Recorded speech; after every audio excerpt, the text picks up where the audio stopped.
বিয়ের প্রথম মাসেই আমার পেটে সন্তান আসার কারণে আমার অনাগত সন্তানটারে পৃথিবীর আলোটাও দেখাতে পারলাম না। আমার শাশুড়ি কিছুতেই চাইতো না যে আমার বাচ্চা হোক। আমার স্বামী একজন প্রবাসী ছিলেন, তিনি 3 মাসের ছুটি নিয়ে দেশে আসছেন বিয়ে করার জন্য। খুবই গরিব ঘরে মেয়ে আমি, বাবা মায়ের সামর্থ্য ছিল না যে বড় কোনো ঘরে বিয়ে দেওয়ার, যার কারণে প্রবাসী ছেলের কাছে আমার বিয়ে হয়ে যায়। যদিও আমাদের মধ্যে কথা হয়েছিল আমার স্বামী বিয়ের পর আমাকে রেখে প্রবাসে চলে যাবেন, কিন্তু একটা মেয়ে কখনোই চায় না যে বিয়ের পর তার স্বামী তাকে রেখে দূরে চলে যাক বা প্রবাসে চলে যাক। সব ঘরের মেয়েদের কিন্তু প্রবাসী ছেলেদের কাছে বিয়ে দেয় না বা তারা প্রবাসীকে পছন্দ করে না, কিন্তু আমার বাবা মায়ের আর্থিক অবস্থা খারাপ হওয়ার কারণে তারা আমাকে সেখানেই বিয়ে দেন। অন্যদিকে আমার শাশুড়িরও এরকম মেয়ে পছন্দ ছিল যেটা গরিব ঘর থেকে আসবে, তার মুখের সাথে তর্ক যেন না করতে পারে। শাশুড়ি যা বলবে মেয়েটা তাই শুনবে, কারণ মেয়েটা তো গরিব। আমাদের দুই ফ্যামিলির মতে আমাদের বিয়েটা সম্পন্ন হয়। আমার স্বামী যে মাসে বাংলাদেশে আসছে সেই মাসে আমাদের বিয়েটা সম্পন্ন হয়, আর তার পরের মাসে আমি টেস্ট করে জানতে পারি আমি মা হতে যাচ্ছি। সেই থেকেই শুরু হয় আমার জীবনের সবচেয়ে বড় যুদ্ধ, কারণ আমার শাশুড়ি মা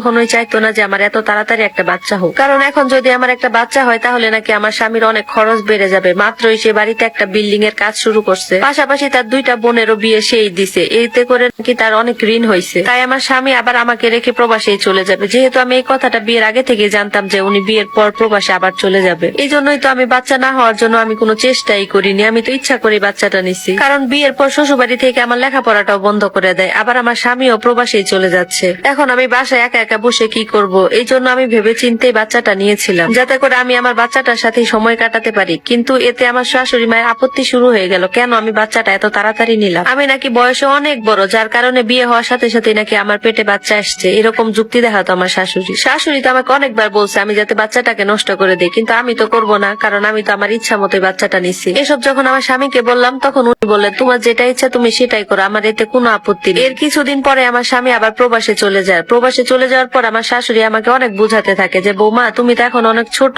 এখনো তোমার বাচ্চাটা নেওয়ার বয়স হয়নি, তুমি বাচ্চাটা নষ্ট করে ফেলো। এই বাচ্চাটা রাখার জন্য আমি আমার শাশুড়ি পায়ে পর্যন্ত ধরছি, এমনকি আমার স্বামীকে ফোন দিয়ে বলছি যে তুমি প্লিজ একটু মাকে বুঝাও না যাতে বাচ্চাটা নষ্ট না করে। তখন আমার স্বামী বলে যেহেতু মা চাচ্ছে না বাচ্চাটা থাকুক তাহলে তুমি বাচ্চাটা অ্যাবর্শন করে ফেলো। আমার স্বামী যখন আমাকে এই কথাগুলো বললো ঠিক তখনই আমি আমার বাবার বাড়ি চলে গেলাম। কিন্তু বাবার বাড়িতেই বা কতদিন থাকবো, বাবার নিজেরই অভাব অনটনের সংসার। এরপর আবার শ্বশুর বাড়িতে ফিরে আসি। শ্বশুর বাড়িতে এসে দেখি শাশুড়ি আমার জন্য রান্না বান্না করে রাখছে, উনি নাকি একসাথে আমাকে নিয়ে এক টেবিলে খাবে। রাতের বেলা দুজনে সুন্দর করে খেয়ে দিয়ে ঘুমিয়ে পড়ি, কিন্তু বিপত্তি হলো ভোরের দিকে। ওই সময় দেখি আমার পেটে প্রচন্ড ব্যথা, সাথে ব্লিডিং ও হচ্ছে। তখন আমি জোরে জোরে কান্না করি আর শাশুড়ি মাকে ডাকি। এই সময় শ্বশুর শাশুড়ি সবাই আমার রুমে চলে আসে। হসপিটালে যাওয়ার পর ডাক্তার কিছু টেস্ট করালেন, এরপর আমাকে জানাইলো আমার বাচ্চাটা নাকি অ্যাবর্শন হয়ে গেছে। ডাক্তারের কথা শুনে তো আমার পায়ের তলা মাটিটাই সরে যায়। কি করব না করব কিছুই ভেবে পাচ্ছিলাম না, কোথা থেকে কি হয়ে গেল সেটাও বুঝতে পারলাম না। এরপর হসপিটালে 3 দিন থাকার পর আমি আমার বাবার বাড়ি চলে যাই, কারণ ওই সময় আমার শরীরটা খুবই খারাপ ছিল। এজন্য শাশুড়ি বলে আমি যেন আমার বাবার বাড়ি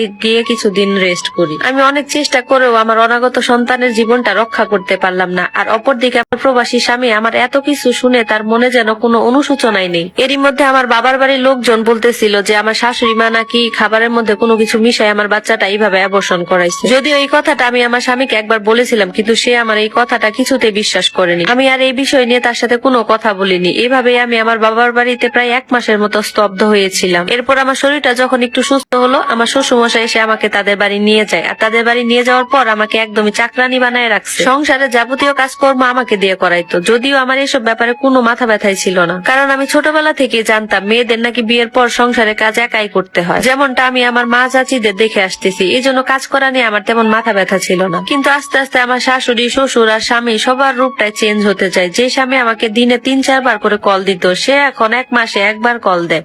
এভাবেই চলছিল আমাদের সংসার। আমি যদি কখনো তাকে ফোন দেই সে বলে আমি নাকি তাকে বিরক্ত করতেছি, তার অনেক কাজে সে অনেক ব্যস্ত, আমি যেন তাকে বিরক্ত না করি। এভাবেই ইগনোর করতে করতে কেটে যায় আমাদের বিবাহিত জীবনের 6টি বছর। এর মধ্যে আমার স্বামী আবার বাংলাদেশে আসে। আসার পর উনি আমাকে বলতেছে এবার আমাদের একটা বাচ্চা নেওয়া উচিত। যদিও আমি তাকে বাচ্চা নেওয়ার ব্যাপারে কিছু বলিনি, উনি নিজেই বললো যে তার কলিগরা নাকি সবাই বাবা হয়ে গেছে, উনি এখনো বাবা হতে পারলো না। তারা সবাই তাদের সন্তানের সাথে ভিডিও কলে কথা বলে, তারও নাকি এইসব দেখে তার সন্তানের সাথে কথা বলতে ইচ্ছে ইচ্ছা করে। এসব শুনে আমার বুকের ভেতরটা ফেটে যাচ্ছিল আর মনে মনে হাসিও পাচ্ছিল। আর এবার নাকি আমার স্বামী একেবারে দেশে চলে আসছে আর প্রবাসে নাকি যাবে না। অনেক দিন থেকে আমরা আবার বাচ্চা নেওয়ার চেষ্টা করলাম, কিন্তু আমাদের কিছুতেই বাচ্চা হচ্ছে না। আশেপাশে হুজুরদের থেকে অনেক পানি পড়া খাইলাম, কবিরাজ দেখাইলাম, কাজ হলো না। এরপর গেলাম ডাক্তারের কাছে যাওয়ার পর আমাদের দুজনকেই পরীক্ষা করা হলো। এরপর আমার স্বামীর রিপোর্টে বললো ডাক্তার যে আমার স্বামী নাকি কখনোই বাবা হতে পারবে না। আমার কোনো সমস্যা নেই। এখন আমার স্বামী আর শাশুড়ি আমাকে খুব আদর করে, যাতে আমি আমার স্বামীকে ছেড়ে না চলে যাই। আল্লাহ ছাড় দেন কিন্তু ছেড়ে দেন না কখনোই। আল্লাহ দিয়ে ধন বোঝে মন, কেড়ে নিতে কতক্ষণ। যাই হোক, এই স্টোরিটা একটা আপুর জীবন